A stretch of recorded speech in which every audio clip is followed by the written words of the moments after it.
Hey, how's it going guys? Tech Notice here, and today I'm going to give you guys a recap of what the Apple event was all about. So of course they released a couple devices which were very interesting. We got the Apple Watch Series 3, which now has cellular and a bunch of upgraded internals, as well as the iPhone 8. Now of course the iPhone 8 isn't the highlight here, although it does come in two separate variants, and it does come with wireless charging now.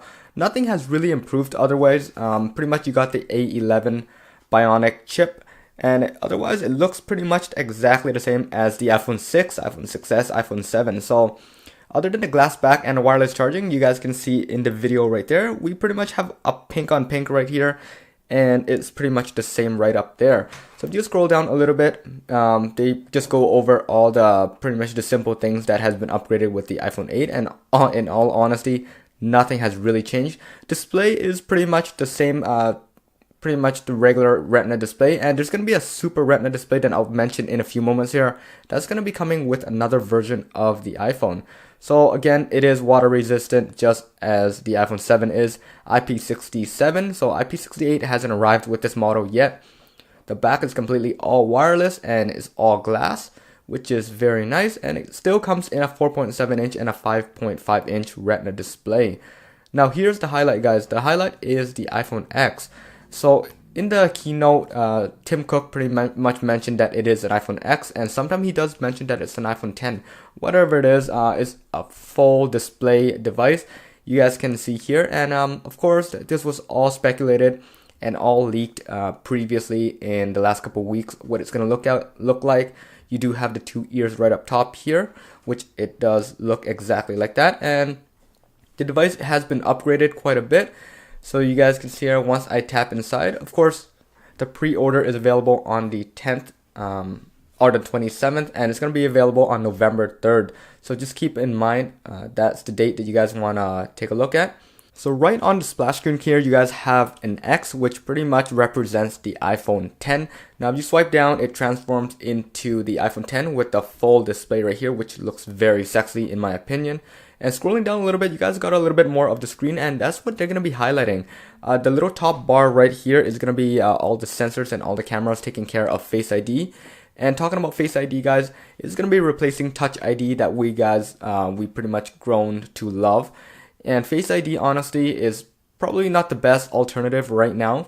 Craig demoed it online, and he kind of failed at it. You guys can rewatch the event. You guys can see that his first try, the device didn't even recognize his face. So I wouldn't be so sure that all the banks are going to be accepting this, at least in the first couple months to a year, because the security wise and how it works, it just seems a little bit flawed.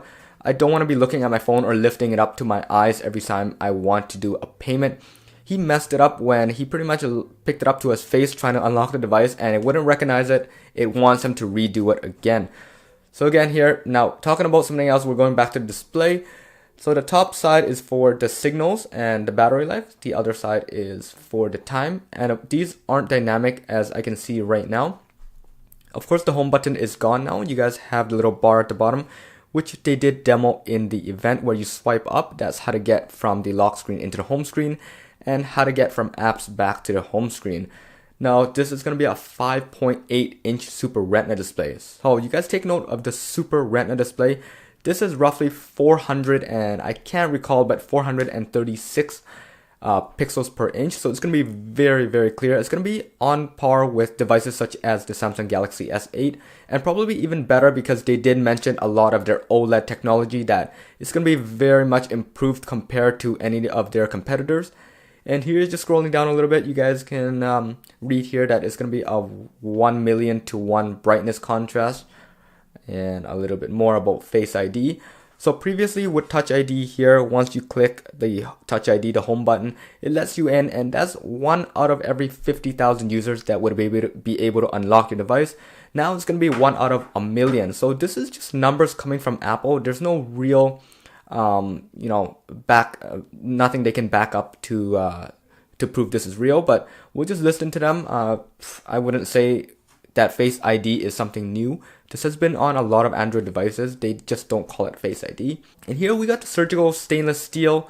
Apple is really good at hyping up all their products, as you guys can see. Now we have wireless charging, which is also available on the iPhone 8, and pretty much every single Samsung or Android device that's on the market today. And of course we have water and dust resistance. I still think that's IP67 right now. And giving you guys a little demo of the gesture. So swipe up, swipe down. Going down a little bit, you got revolutionary recognition, sort of Face ID. Pretty much the whole model of the iPhone 10 right here is about Face ID.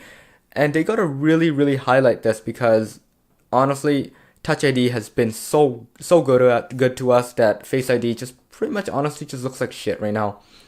And it seems like it takes even a longer process to use. And this is just my opinion and just how I was viewing it during the keynote event. Seems like so much of a work just to get to log into your device.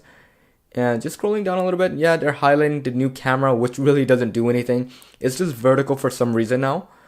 And just scrolling down a little bit more, now you guys can see some useless crap that they put. So you got an emoji now. So your face and the emoji is going to tag along with each other. And you guys can do whatever you want with the messages. Here's the camera. And here's the camera laying down on top of another phone. 12 megapixel as we used to have. Same thing. Yeah, pretty much, guys. This whole keynote that we have right here, honestly, is pretty boring. We were expecting all of this. And with Apple, they honestly never can surprise us anymore.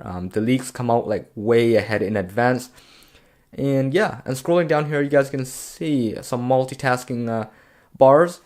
So multitasking works from the bar at the bottom. So you swipe up halfway and you just hold it there for a little bit. Seems very tedious, to be honest. The home button was much better process. Now to activate Siri, you go to the side lock button. They don't call it the lock button anymore. They pretty much just call it the new home button, which you can hold onto it and you can activate Siri from there. Here is the new A10 Fusion chip that renders everything in the background for videos and games. And here's the VR that is coming with the A11 Bionic powered chip. Wireless charging.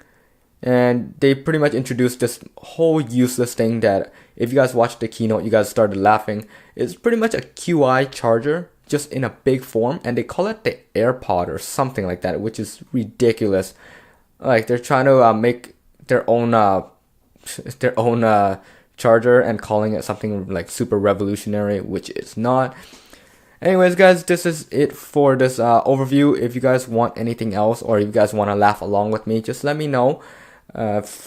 Anyways, yeah, if you guys liked it, hit that subscribe button. Peace out.